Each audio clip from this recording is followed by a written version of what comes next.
Throughout human history, strange sights have been witnessed in the heavens. Depictions on cave walls and written records from our past testify to these mysterious happenings, and are found in every geological location and civilization known, from ancient times to our present day.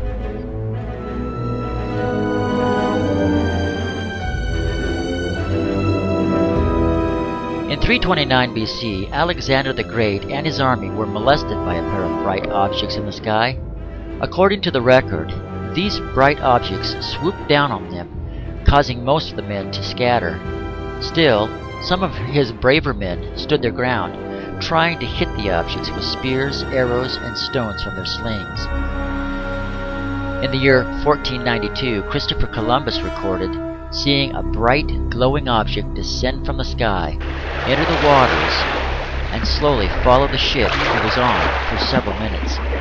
This event occurred only 4 hours before he and his crew discovered land. Minted in the 1860s, we find engraved on a French token a depiction of a saucer-shaped object in the heavens that some experts suggest may have commemorated a daytime UFO sighting. In 1716, the astronomer Edmund Halley of Britain recorded seeing strange objects in the heavens as well. He noted one of these objects lit up the sky for more than 2 hours, and its light was so brilliant that he claimed that he could actually read the pages of a book by its light. One of the largest crowds ever to witness a UFO occurred in 1970 in Fatima, Portugal. Nearly 50,000 people saw a huge metallic object standing in the sky and then begin to spin like a windmill. Finally, the object plummeted toward the earth, reversing itself at the last minute, shooting straight up into the sky and then vanishing into the sun. Many today believe the answer to this riddle may be found with the UFO experience. If UFOs really do exist, this raises some important questions. Who are the intelligent beings behind these flying machines? Where did they come from? Do they originate on Earth, or from a distant planet hidden amongst all the myriad of stars in the blackness of space? Are they friendly, hostile, or merely curious explorers of our Earth?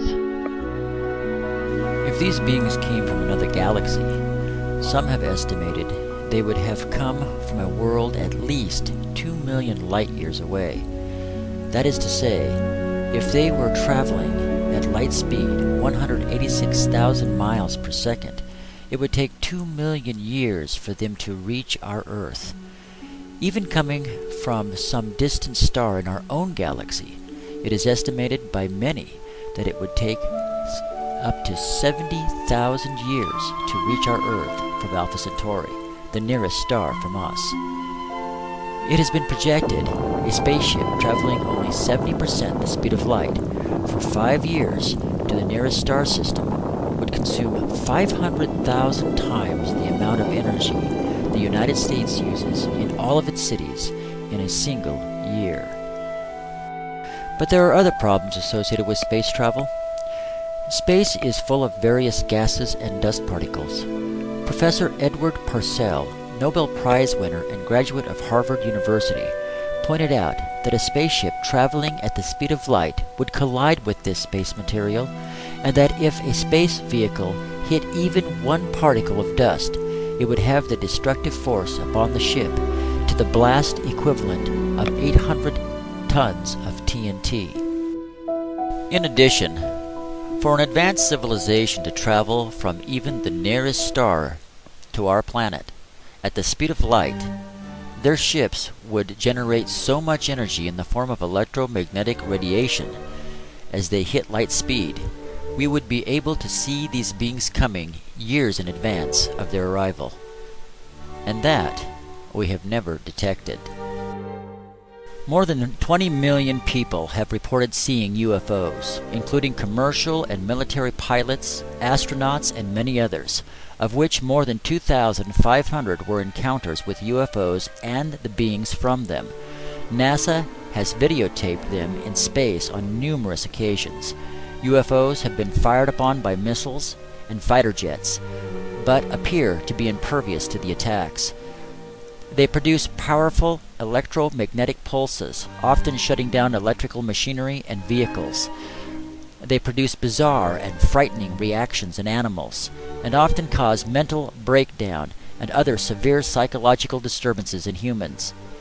It is noted they are able to materialize as if from nowhere and are seen just as often vanishing as if into thin air in the middle of a sighting. It should be noted they are able to perform unbelievable aerial maneuvers which defy all known laws of physics, including 90-degree turns traveling at several hundred miles per hour, and they have been clocked at speeds in excess of 16,000 miles per hour.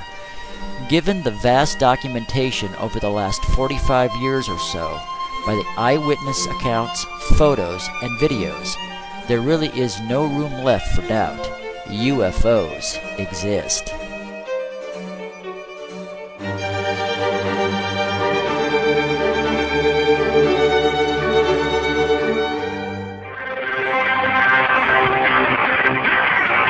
Today's guest is back, you might say, people either fall into the category of thinking that, creationism, God created the earth and man, or Darwinism, we all sort of evolved from lower life forms. And your research shows Darwinism mostly, not so much creationism. If you believe, you believe.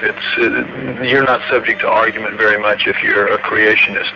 So I go after what the Darwinists say, and I show how that in fact they don't explain either how life came to be. He asked the question, where did we come from? And in part 4 of the book, I deal with that, and I believe that the Sumerians, the ancient Sumerians, and what they had to say about it, they say that on that planet the Sumerians do live another culture called the Anunnaki, and that in our past, in the past of Earth, at around 400,000 years ago, they came here to work, to do a job, which I go over in the book, and while here they decided to create a slave, to genetically engineer a slave, using the creature of Earth as a genetic-based slave.